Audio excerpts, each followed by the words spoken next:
हरियाणा में कांग्रेस की हार क्या हुई, इंडिया गठबंधन में साफ तौर पर दरारें दिखने लग गई हैं दोस्तों। यह कहना अतिशयोक्ति नहीं होगी कि इस वक्त इंडिया गठबंधन में जूतम पेजार चल रही है। और यहां पर मैं 3 जगहों का जिक्र करने वाला हूं।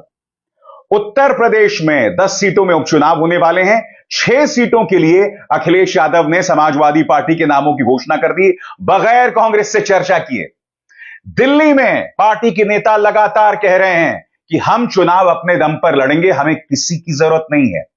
उधर महाराष्ट्र से बहुत गंभीर बयान सामने उभर कर आया है। उद्धव सेना कह रही है कि कांग्रेस स्पष्ट करे कि वो अकेले चुनाव लड़ना चाहती है या नहीं।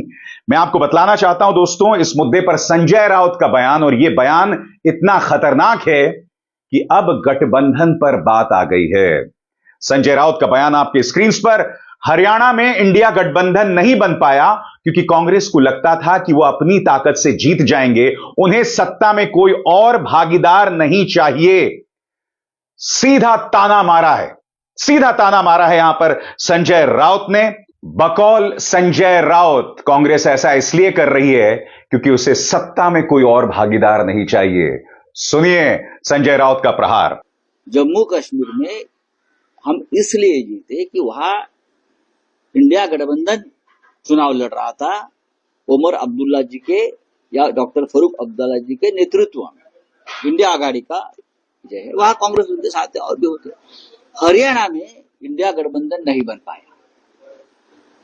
हरियाणा में इंडिया गठबंधन नहीं बन पाया क्योंकि वहां कांग्रेस को लगता था कि बस हम अपने ताकत पर, अपने बलबूते पर जीतेंगे तो सत्ता में और कोई भागीदार नहीं चाहिए। तो हमारे जो मित्र है हुड्डा जी या कांग्रेस के नेता है, उनको लगा कि हम ही जीतेंगे। अगर समाजवादी पार्टी है अखिलेश जी की, आप है केजरीवाल साहब के नेतृत्व में, हमारे जैसे छोटे छोटे दल है, हमारे खाते में 1-2 सीटें आ जाती तो जरूर ये जो चित्र है, ये निर्णय है जो जनता ने दिया, उसमें जरूर बदलाव होता। और स्वाभाविक सी बात है दोस्तों, इसकी गूंज जो है महाराष्ट्र की सियासत में सुनाई दे रही है। कांग्रेस के नेता नाना पटोले सामने आते हैं और कहते हैं कि इस तरह का बयान सार्वजनिक तौर पर नहीं देना चाहिए। इस तरह के बयान से गठबंधन को नुकसान पहुंचता है। देखिए क्या कह रहे हैं कांग्रेस के नेता नाना पटोले। बिल्कुल चर्चा करेंगे क्योंकि सार्वजनिक रूप में इस तरह से अलायंस को एलिगेशन नहीं लगा सकते, ये हमारी भूमिका है। बिल्कुल हम आज चर्चा करेंगे। संजय राउत के बयान से आपको बिल्कुल आपत्ति है। उधर उद्धव सेना की सांसद प्रियंका चतुर्वेदी ने भी कांग्रेस को एक नसीहत दी है और उनकी नसीहत आपकी स्क्रीन पर। यह बहुत जरूरी हो जाता है कांग्रेस के लिए कि वो अपने क्षेत्रीय दलों से जल्द सीट शेयरिंग के फॉर्मूले पर बात करे, चाहे वो महाराष्ट्र हो या झारखंड। हालांकि इस बयान को आपत्तिजनक नहीं माना जा सकता। जो बात यहां प्रियंका कह रही हैं, यह जमीनी बयान है। कांग्रेस को अपनी सुस्ती से जागना पड़ेगा। यहां जो नसीहत दे रही हैं प्रियंका चतुर्वेदी, उस पर गौर कीजिए। इसमें दो राय नहीं है कि संजय राउत जो कह रहे हैं या उद्धव सेना जो कह रही है, वो सीट शेयरिंग से पहले कांग्रेस पर दबाव बनाने की एक सोच है, एक प्रक्रिया है। क्योंकि वो जानते हैं कि कांग्रेस को हरियाणा में हार का सामना करना पड़ा है। कांग्रेस अपने न्यूनतम स्तर पर है क्योंकि मुद्दा सिर्फ हरियाणा का नहीं है दोस्तों। अगर आप जम्मू कश्मीर की बात करें, यह तो नेशनल कॉन्फ्रेंस ने अपनी तरफ से शानदार प्रदर्शन किया था, जिसके चलते आज नेशनल कॉन्फ्रेंस और कांग्रेस वहां पर सरकार बना पा रही है। वरना कांग्रेस को कितनी सीटें मिली? महज 6 सीटें। जम्मू में भारतीय जनता पार्टी ने उसका सुपड़ा साफ कर दिया। साफ है, जहां पर बीजेपी से सीधा टकराव होगा, यहां पर यह दिक्कत पेश आएगी। यही वजह है कि सहयोगी दल ताना मार रहे हैं। कांग्रेस बौखलाते रहे, मगर उसे कहीं ना कहीं, वो अंग्रेजी में शब्द है ना, the writing on the wall, दीवार पर क्या लिखा है उस पर गौर करना पड़ेगा। और मैं आपको बतलाना चाहता हूं दोस्तों, इसका असर उत्तर प्रदेश पर भी पड़ रहा है और दिल्ली पर भी। दिल्ली पर क्या हुआ है कुछ देर बाद मैं आपको बतलाना चाहता हूं दोस्तों। उत्तर प्रदेश में 10 सीटों के उपचुनाव होने वाले हैं। क्या आप जानते हैं कि समाजवादी पार्टी ने 6 सीटों पर नामों की घोषणा कर दी और इनमें से कुछ ऐसी सीटें हैं जहां पर कांग्रेस लड़ना चाहती थी। इस मुद्दे को लेकर क्या खबर है आपके स्क्रीन पर। कांग्रेस पार्टी ने समाजवादी पार्टी से गठबंधन में 5 सीटों की मांग की थी कांग्रेस मंझवा, फूलपुर, गाजियाबाद, मीरापुर और खैर विधानसभा सीटों पर चुनाव लड़ने की तैयारी में थी, लेकिन अखिलेश यादव ने प्रेशर टैक्टिक्स का दांव चल दिया है। आज लखनऊ में समाजवादी पार्टी ऑफिस पहुंचते ही उन्होंने 6 उम्मीदवारों की घोषणा कर दी। इस तरह से गठबंधन धर्म निभाने की जिम्मेदारी अब कांग्रेस पर छोड़ दी गई है। पार्टी के नेता अविनाश पांडे आपके स्क्रीन पर एएनआई को इंटरव्यू दे रहे हैं कि भाई हम तो संविधान बचाओ दिवस मना रहे थे, मगर कोई चर्चा ही नहीं हुई और अखिलेश यादव ने 6 नामों की घोषणा कर दी। साफ तौर पर दोस्तों, कहीं ना कहीं यह सहयोगी दलों की बौखलाहट है, डेस्परेशन है कि कांग्रेस बहुत धीमी गति से काम करती है और ऊपर से एक अहंकार जो हमने हरियाणा में भी देखा। जी हां, याद है आपको किस तरह से दीपेंद्र हुड्डा एबीपी न्यूज के मंच पर आकर कहते हैं कि आम आदमी पार्टी क्या है, आम आदमी पार्टी कोई पार्टी नहीं है हरियाणा में। याद है कि नहीं आपको? सुनिए क्या कहा था दीपेंद्र हुड्डा ने। हमें आम आदमी पार्टी हरियाणा में कोई फैक्टर दिखती नहीं। आप भी जो इतनी लंबी चर्चा आम आदमी पार्टी पे कर रहे हैं हरियाणा में, हरियाणा के दर्शक बोर भी हो रहे होंगे क्योंकि आम आदमी पार्टी को फैक्टर ही नहीं है हरियाणा में। और ये अब मैं आपसे एक सवाल पूछना चाहता हूं, अगर आप आम आदमी पार्टी के साथ गुजरात में या दिल्ली में गठबंधन करना चाहते हैं अपना वजूद बचाने के लिए, तो क्या इस तरह का बयान देना चाहिए? आपको याद है दोस्तों, मध्य प्रदेश के चुनावों के दौरान किस तरह से कमलनाथ ने अखिलेश यादव के बारे में कहा था, अखिलेश वखिलेश। उसी तरह से समाजवादी पार्टी को भी कोई टिकट या कोई सीट नहीं दी गई हरियाणा में। आप बड़ा दिल रख सकते थे, आपने ऐसा नहीं किया। नतीजा आपके सामने है, ना खुदा ही मिला, ना विसाले सनम, ना घर के रहे, ना घाट के। हकीकत यही है दोस्तों, ना आप इंडिया गठबंधन को मजबूत कर पाए, वहां पर दरारें साफ तौर पर दिखाई दे रही हैं, और दूसरी तरफ आप चुनाव भी हार गए।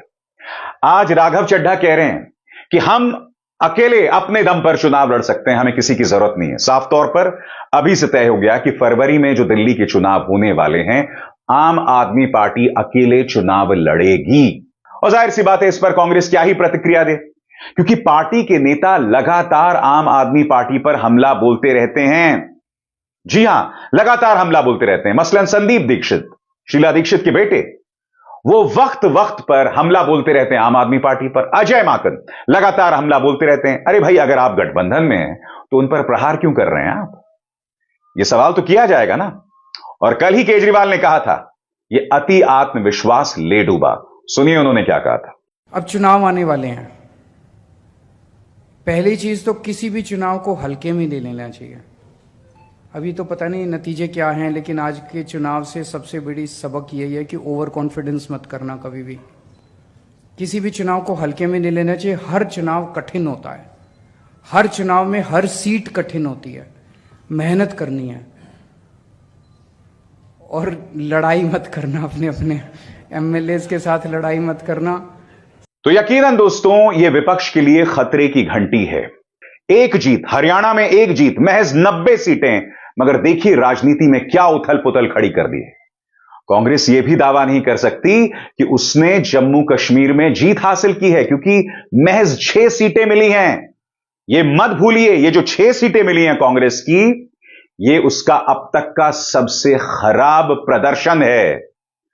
90 के दशक में भारतीय जनता पार्टी को 6 या 7 सीटें मिली थी, अब कांग्रेस को 6 सीटें मिली हैं। यानी कि लोकसभा चुनावों के बाद भी ये हालात हैं। जहां कश्मीर में नेशनल कॉन्फ्रेंस की आंधी थी, जम्मू में कांग्रेस कुछ भी नहीं कर पाई, जिससे स्पष्ट हो रहा है कि चुनाव लड़ने को लेकर कांग्रेस की काबिलियत पर अब सहयोगी दल लगातार सवाल उठा रहे हैं। अब महाराष्ट्र में संजय राउत, प्रियंका चतुर्वेदी जो सवाल उठा रहे हैं, वो प्रेशर टैक्टिक्स हैं, जिस तरह के प्रेशर टैक्टिक्स अखिलेश यादव ने अपनाए। मगर ये प्रेशर टैक्टिक्स क्यों हैं? क्योंकि कांग्रेस धीमी गति से काम करती है। कांग्रेस का अहंकार है और उसके सहयोगी दल उससे हमेशा दुखी रहते हैं, और यहां पर यह साफ तौर पर दिखाई दे रहा है। राहुल कब जागेंगे? उनका महज एक बयान सामने उभर कर आया दोस्तों, जहां हरियाणा में हार का सामना हुआ है और जम्मू में आपका अब तक का सबसे खराब प्रदर्शन। सिर्फ एक बयान। कायदे से राहुल गांधी को सामने आना चाहिए था, मगर वो सामने नहीं आए, और यह कहीं ना कहीं उन पर एक प्रश्न चिन्ह खड़ा करता है, उन पर सवाल खड़े करता है। क्योंकि जब आपको हार मिली है तो आपको सहयोगी दलों के साथ मंत्रणा करनी चाहिए, आपको अपने वरिष्ठ नेताओं को बुलाना चाहिए, क्योंकि आप जानते हैं हरियाणा चुनावों में क्या हो रहा था। कुमारी शैलजा को लगा कि अरे मैं तो मुख्यमंत्री बनने नहीं वाली हूं, तो उन्होंने मेहनत ही नहीं की, वो घर से ही नहीं निकली, उन्होंने सलीके से चुनाव प्रचार भी नहीं किया। यह कांग्रेस में हो रहा है दोस्तों, यही हमने मध्य प्रदेश में देखा था और अब वही हरियाणा में देखा गया है। यह हालत है आपके मुख्य विपक्षी दल की। यह देश का दुर्भाग्य नहीं दोस्तों, तो और क्या है, क्योंकि एक लोकतंत्र के अंदर जब तक मुख्य विपक्षी दल मजबूत नहीं होगा, मजबूती से सत्ता पक्ष से सवाल नहीं करेगा, जो राहुल गांधी करते हैं, और आप जानते हैं कि मेरे मंच पर उसे मैं लगातार उठाता रहूंगा, मगर राजनीति करनी भी आनी चाहिए, राजनीति लड़नी भी आनी चाहिए, और सबसे बड़ी बात, राजनीति में अहंकार की कोई जगह नहीं होती। क्या यह बात राहुल गांधी समझ पाएंगे? देखा जाएगा। अभिसार शर्मा को दीजिए इजाजत। नमस्कार।